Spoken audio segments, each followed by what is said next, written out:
Welcome everyone. We'll be starting in just a second for the 5 common mistakes sellers make when selling your business.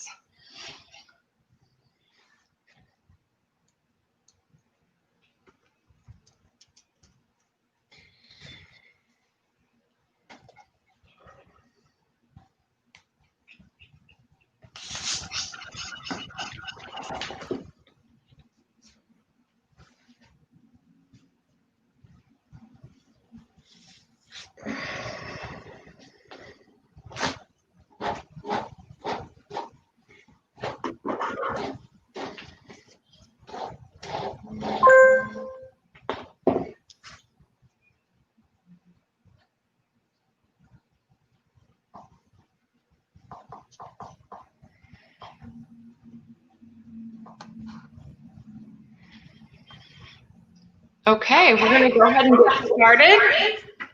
Welcome everyone to the 5 common mistakes to avoid when selling your business. Terry Kelm, the president of Sunbelt Franchise Sales and Resales, is joining us today. Thank you, Terry. Good morning, or good afternoon, everybody. Thank you for having me.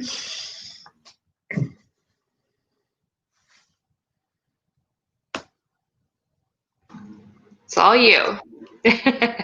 Thank you, Sarah. Well, good afternoon, everybody. Again, thank you. Again, my name is Terry Kelm. I'm with Sunbelt Re-sales, and today we're here to talk about a few things regarding the sale of your business. And I'll just let you guys know kind of the backdrop for this presentation is the 78 million baby boomers in this country own about 3 million small privately held businesses. And some of you may be in that demographic, and there's going to be a lot of those baby boomers are going to decide to transition their business in the next 1 to 10 years or so, and you might be one of them, or you might not be a baby boomer, but you might be someone who's like me in their their 50s and decide, you know what, for the last part of my career, I want to do something different. So you may be thinking about putting your business up for sale.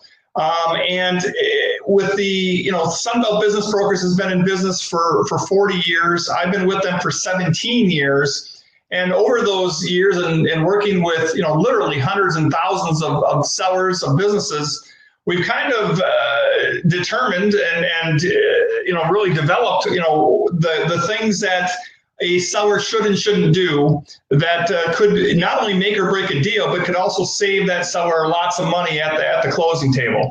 So it's with that backdrop that we're going to have the presentation today. Because look, selling a business, it can be a tricky and complicated process. It's something that many people do only once in their life. It's also something that when you do it is typically, the first or second biggest financial decision and financial transaction that you'll have in your life. So if you haven't ever been through it, if the first time you sell your business is going to be the last time you sell your business, we want to kind of bring up today some common landmines to avoid that we think are really going to help you get the right price for your business, as well as get the business sold, which is the whole goal. So today we are going to address just 5 of those common mistakes. Trust me, there's more than 5 landmines when you go to sell your business. But we've kind of grouped in today the 5 most popular, if you will, the 5 we see most often from sellers. And we believe that if you can avoid these when you go to sell your business, then you're going to be in a better position to maximize your value. So let's jump right in. Mistake number 1 is not preparing for the event. The definition of succession planning or exit planning is the preparation for the exit of an entrepreneur from his or her company to maximize the enterprise value of the company. So there's a couple things there that I think are really important in that definition. The second word in the definition is preparation.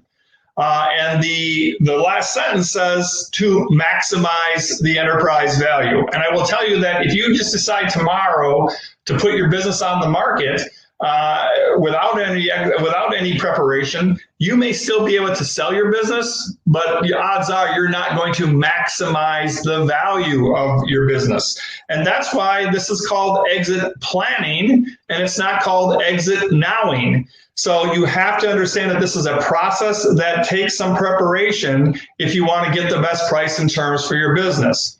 So, real exit planning consists of setting goals for the process, and those goals should be as follows. They should be concrete to start.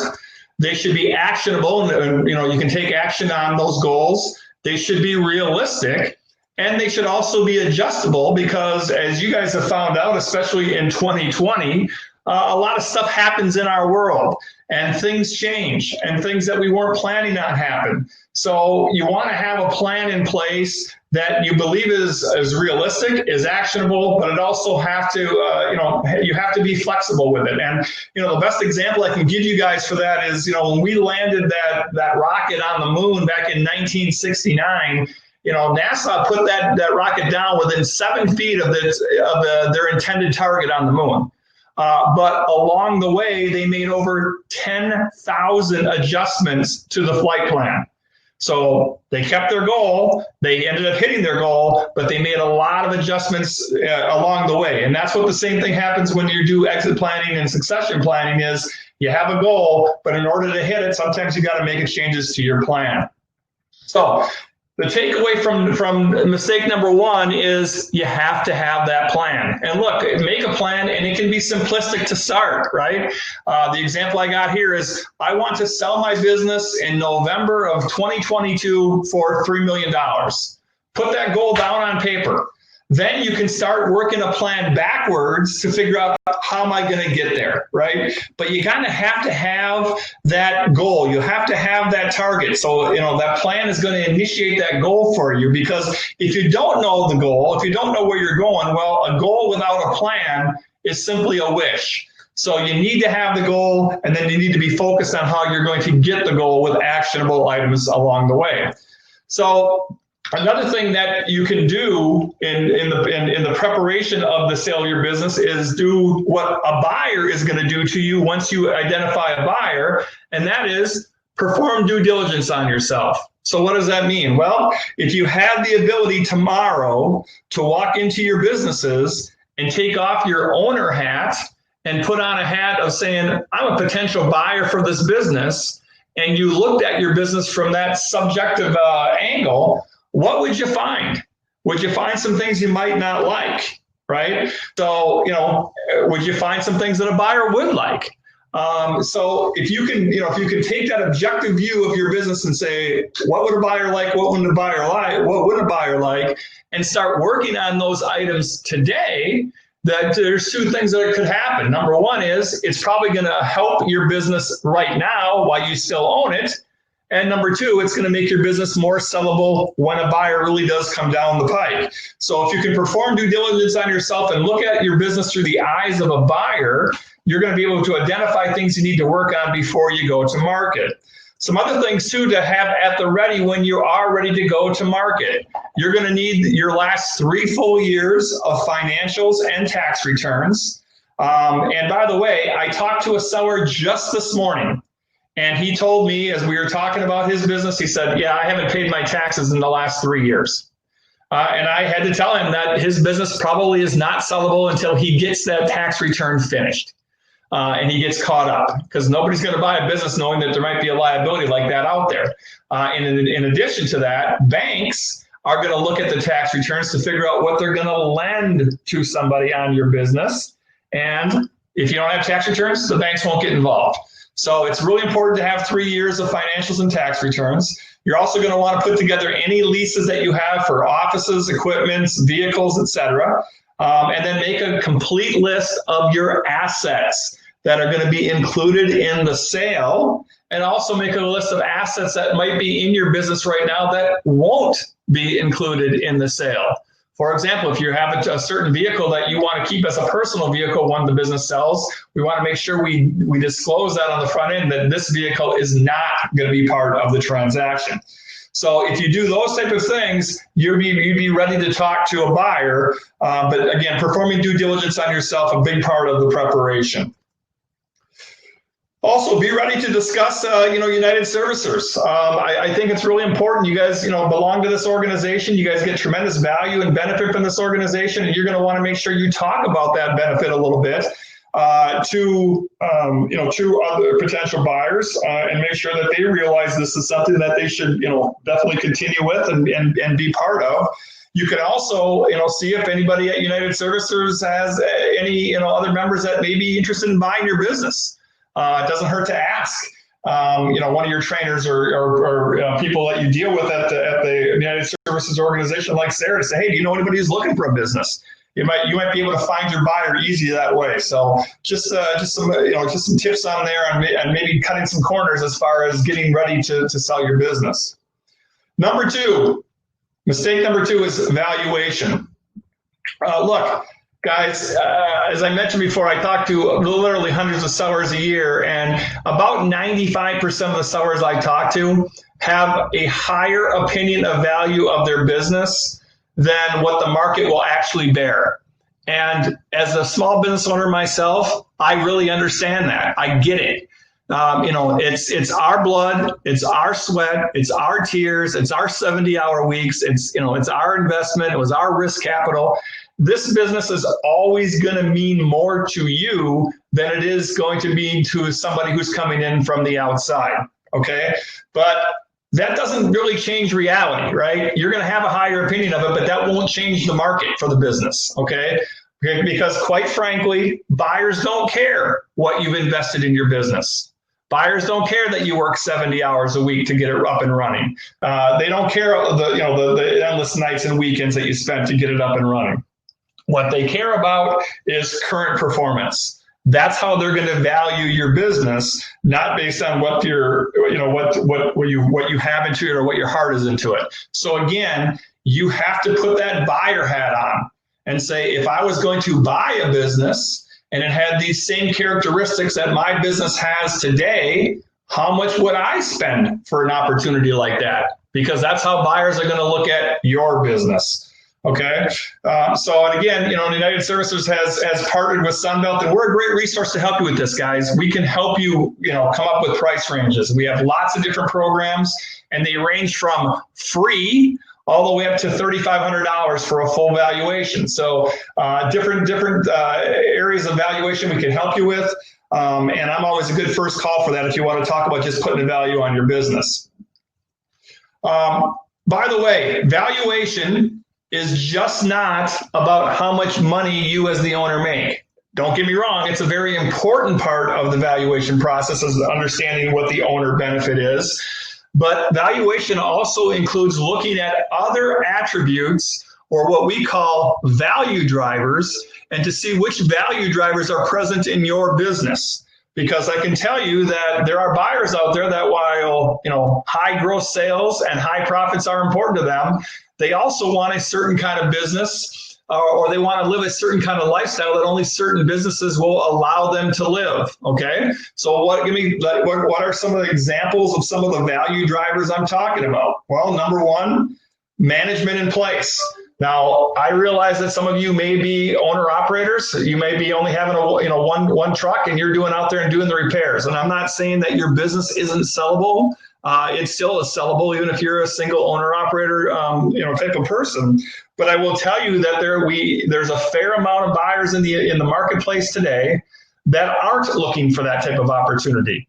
They're looking for an opportunity where they can come in and work on the business, not necessarily in the business. That they're not going to want to, be out turning a wrench or anything like that. That they would really want to be doing the sales, the marketing, the behind the scenes stuff. So they value having management in place.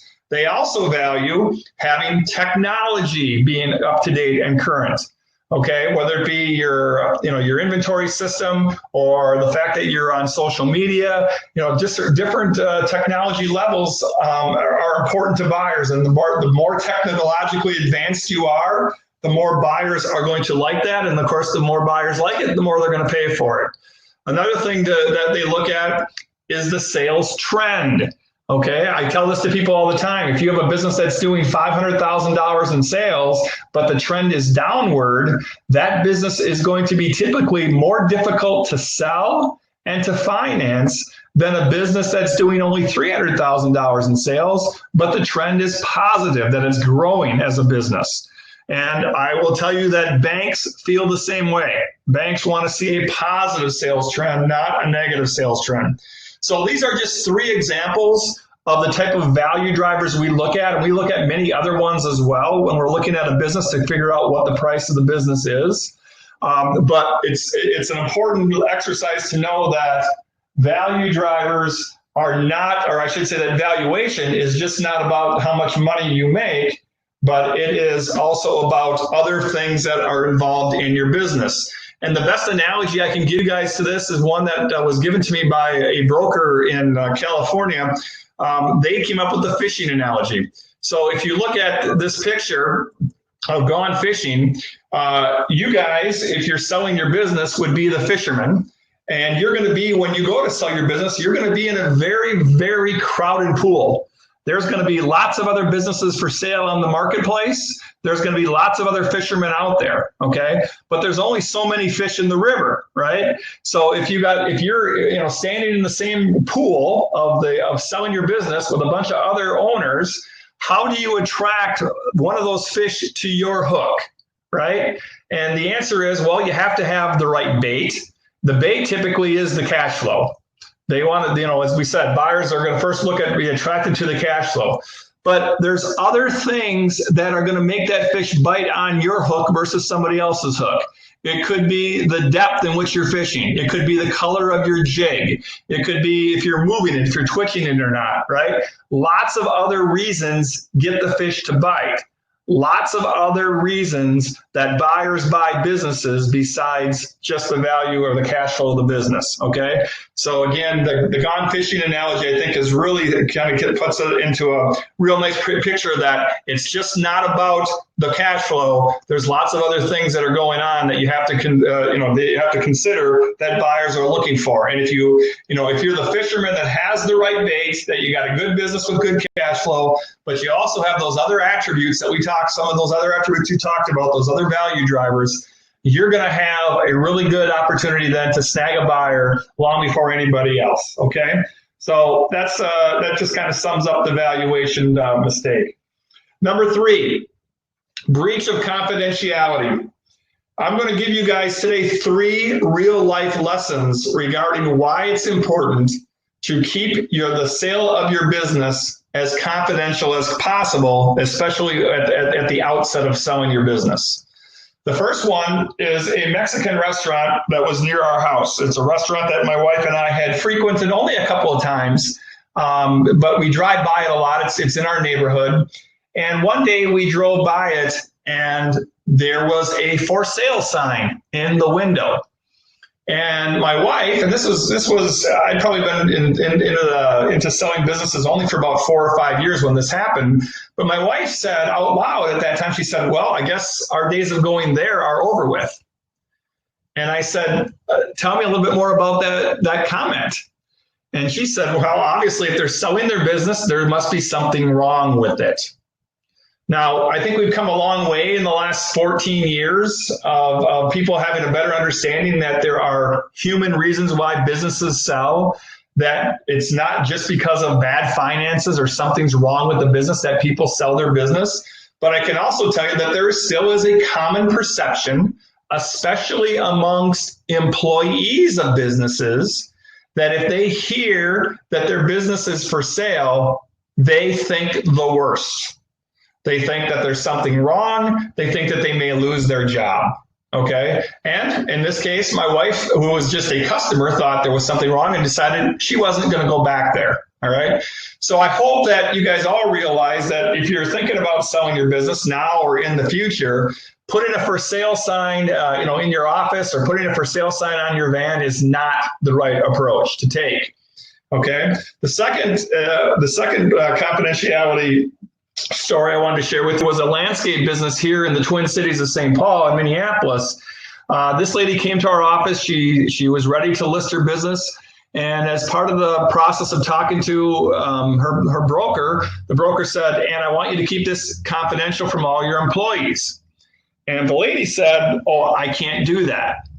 She said, "I have to tell my manager." And the broker said, "Well, why do you have to tell your manager?" And she said, "Well, he's been with me since I started 10 years ago.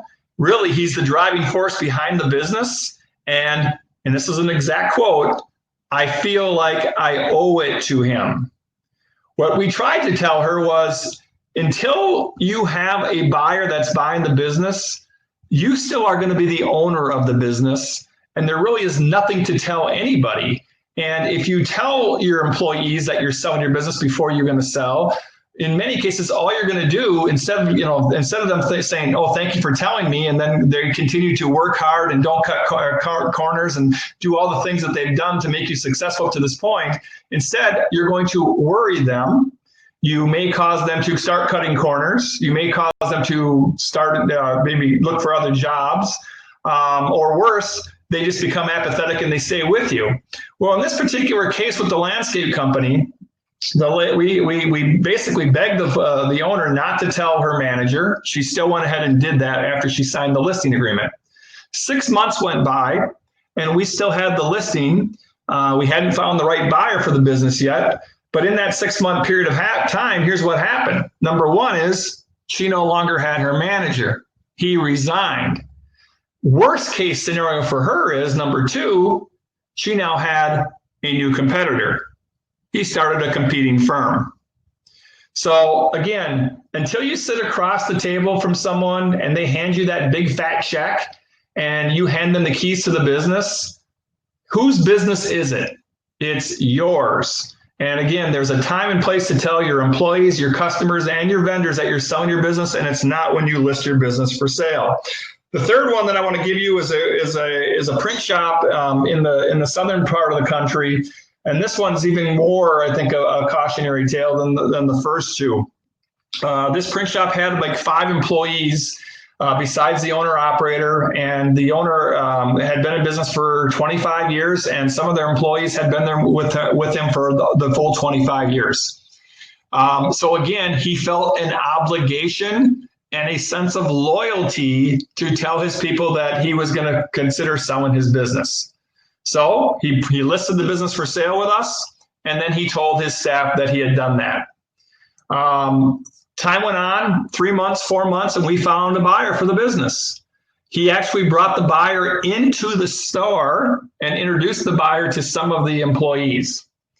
The next day, when this gentleman came into the office, he walked in, and there at the front of the store was a circle of chairs with all his employees sitting there, and an empty chair for him.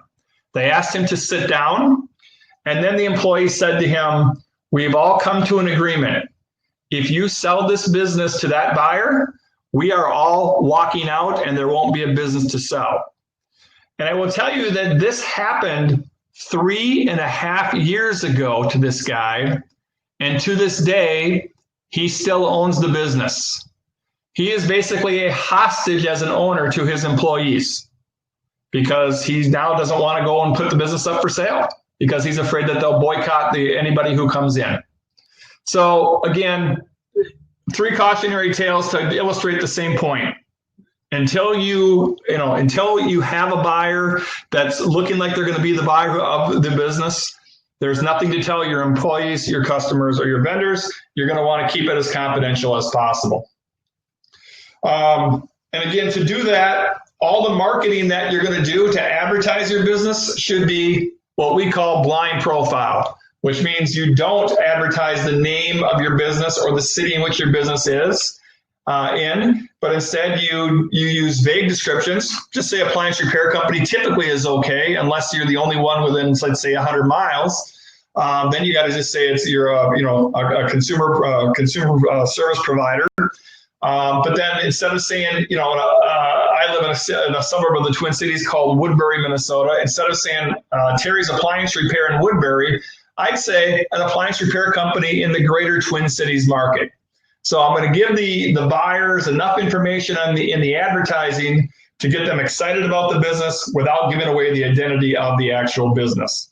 And then as buyers inquire, inquiry about your business, I think it's really important to use a non-disclosure agreement. Have them sign something that says, hey, I'm not going to talk about this with anybody. I just want to get more information from you, the seller, to see if I'm going to make a decision to buy this business or not, but I'm not going to be talking about it to anybody. So use a non-disclosure agreement, make sure they sign that. Because look, a breach of confidentiality, it can not only tank your sale, right? But it could also really hurt your business if you don't sell. Look at the landscape company. She lost her manager and admittedly her best employee. And so if her business doesn't sell, she's probably going back to a business that's going to be going down, going down a negative spiral. Same thing with the Mexican restaurant. They sent the message out to their customers saying, we're selling the business. People take that as a negative. They might not come back to the business, like my wife. So it's really important to keep the sale of business as confidential as possible. Number 4, market conditions, ignoring market conditions when you go to market. Look, guys, none of us has that crystal ball. We don't know when is a great time to sell our business in the future. If you're gonna put down that piece of paper, that goal that we talked about way back in the first part of this seminar, and you're gonna write down November 22nd or November of 2022 as your target sale date, what you don't know today is what's it gonna look like in November of 2022 to sell my business, right? So none of us has that crystal ball. We don't know. But please understand, there will be a myriad of outside factors that's going to influence your ability to not only sell your business, but also to achieve the price that you want to achieve. Okay? So what are some of those factors? Well, a couple of them are really easy to demonstrate. One is the economy. And to demonstrate it, all you have to look at is, go back to 2008 versus 2009. Or go back to 2019, last year, versus what happened in February, March, and April of this year with COVID-19, right? We couldn't have predicted the recession that hit back in late in 2008. We certainly couldn't predict COVID was going to happen in 2020. But understand that if you go to sell your business in March of 2020, the chances of you selling and getting the price you want probably was going to be diminished versus if you sold in, say, September of 2019. So the economy is going to matter. The position the economy is in is going to matter. And there's not much you can do about to change what that position is. You just need to be cognizant of it. And if you go to sell in November of 2022 and you say, you know what, the economy's been really bad lately, but I think it's going to be better in 2023, you might want to wait and postpone and move it out 6 more months before you go to market.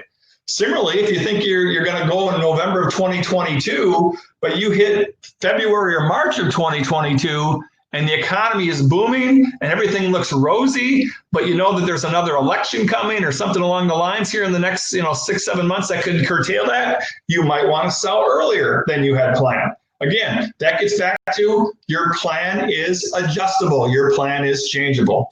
Another factor to consider is going to be this, the market itself from a buyer's perspective. Okay, look at what's going to happen here. As I talked about the baby boomers early on, those 78 million baby boomers that own over 3 million small privately held businesses, all of them, every one of them, is going to go through some kind of transformation probably in the next 15 years. Now, some will close, some will go to key employees, some will go to new generation owners, relatives, those type of things. But a lot of those businesses are going to go to the open market. And right now, we are in a really good market of buyers. There are more buyers right now than there are businesses, and that's excellent for sellers. It's very much a seller's market. It has been a seller's market for the last 3+ years, but that's going to shift. It's going to shift when the more businesses come on the market than there are, demand for such businesses. And eventually, this will become a buyer's market. And the buyer's market means that it's going to be harder to sell your business and that the price that you get for your business might not be the maximum you could have got for your business. Okay. So, and look, this is cyclical like anything else. We were in a buyer's market back in 2011. Now we're in a seller's market. We're going to be heading back into a buyer's market. It's a cyclical thing. Again, you need to understand where you're at when you're deciding to sell your business. The last thing you need to look at too is just what's the overall appetite for banks? Are they lending? Are rates good? I mean, again, right now, guys, banks are lending for businesses at almost record low interest rates, right? So it's one of the things that's been feeding the seller market for the last few years is the bank's appetite for lending has been high and the interest rates have been low. Go back to the recession of 2009 or look at the aftermath in 2010 when interest rates were up and more importantly, banks didn't have an appetite to lend. They were scared stiff and they were not lending. So again, it's really important that you understand the outside factors that are going to be part of your sales process. And the takeaway here, of course, is timing is everything. And the only way that you can absolutely maximize the value of your business is you got to sell your business when the climate is 100% in your favor. And it's a tough find. We've enjoyed that type of market here for the last couple of years. Obviously, COVID slowed that market a little bit. We're hoping the market's going to bounce back. It sure seems like it here in the first 2 months of June and July, as most states have opened up businesses and the economy starts climbing back out of the abyss a little bit. But it's something that you got to be cognizant of as you put your business on the market whenever you do that. So the last thing is number 5 is no professionals. Again, I mentioned this early on. You're only going to sell your business once. And for many of you, this is going to be the largest financial transaction you'll make in your lifetime. You only have the one shot. You only get one chance to maximize value and to do this the right way. And look, if you hire a business broker, if you hire a financial advisor, if you hire a tax attorney, all of those people are going to be due a check. You're going to have to pay for those services. But I will tell you that, and this is in a little bit analogous to what you guys do. If you hire them and you hire the right people and they do their job right, they're going to pay for themselves. And I know I'm guilty of this. I mean, when I have a problem with my dryer or stove, I might take it apart first before I call somebody to have them look at it, and that could end up costing me more money in the long run because you guys know as well as I do. Most people don't know how to fix those type of things. They haven't been trained on it. They don't get it. They think they're fixing it. They could be hurting it. So again, professionals will pay for themselves in the long run, and at the end of the day, that's what matters most. It matters not what you pay out in checks to the people you hire. It matters with what did you end up with net in your pocket. And the other takeaway I want you to know from this is it all just starts with a phone call. Our relationship, my relationship with United Servicers is, I'm not a business broker myself. My role with Sunbelt is to go out and create relationships with companies like USA and other co-ops and service provider organizations.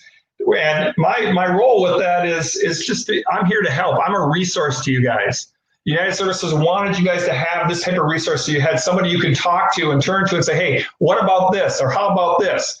Hopefully you're interested in working with one of our Sunbelt offices locally, and I'll be glad to make that introduction. But if not, you can still pick my brain. If you got a buyer on the line, I can maybe help you sell, get that deal to the end of the rope without getting a broker involved.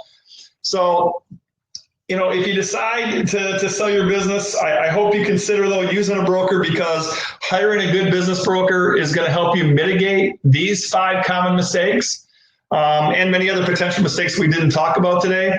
And we're going to increase your odds of not only selling your business, but also getting the maximum price for your business. So I'm going to give you just a 1-minute commercial on Sunbelt here in case you guys don't know who we are. I know we've been around for a few years now. We've been to many of your regional trainings, so you might have seen me or one of my people at those. We've also been to the ASTI show the last 3 or 4 years and did some seminars, but we are the largest business broker in the United States. And we help more people buy and sell businesses than anybody else. And this is what we do, and we do it full time. We are licensed business brokers in every market. As I mentioned, we're over a 40-year-old company now. We're on our 42nd year. We have 150 offices in North America. So we can typically provide you with local coverage a local boots on the ground representative. And we are quite frankly, and to use just slang terms, we're the 800-pound gorilla in the industry. And I think that's important to know because we get deals done. There's other brokers out there, and there's other brokers out there that might be expensive than us. But if they can't find you the buyer, or they don't get the price, the maximum price for you, you're not getting what you paid for. So that's just our kind of our pitch about who Sunbelt is. So again, we are, I'm here as as kind of the liaison between the Sunbelt offices and you guys, the members of United Servicers. And you guys are free to contact me with any questions, comments, concerns. That's what my relationship is, and that's why I go to the trainings and things like that, is just to make sure you guys know you have a resource available. My toll-free and local numbers are on there. My email's on there, and I'm available to answer any questions at any time. So feel free to use the resource when you have to. I will I'll turn it back over to Sarah, and Sarah, you can see if there's any questions, either verbal or anything maybe came in while I was talking. But anyways, everybody, thank you for the opportunity, and Sarah, I'll turn it back over to you. Thank you, Terry. I don't see any questions that have come through so far, but if people have questions, they can email Terry, like he said, at tkelm@sunbeltnetwork.com. Or you can email us at administration@unitedservicers.com, and we'll get your questions to Terry. Thank you again, Terry, and thank you everyone who logged in today to participate. And we hope to see you all soon. Thank you. Thank you.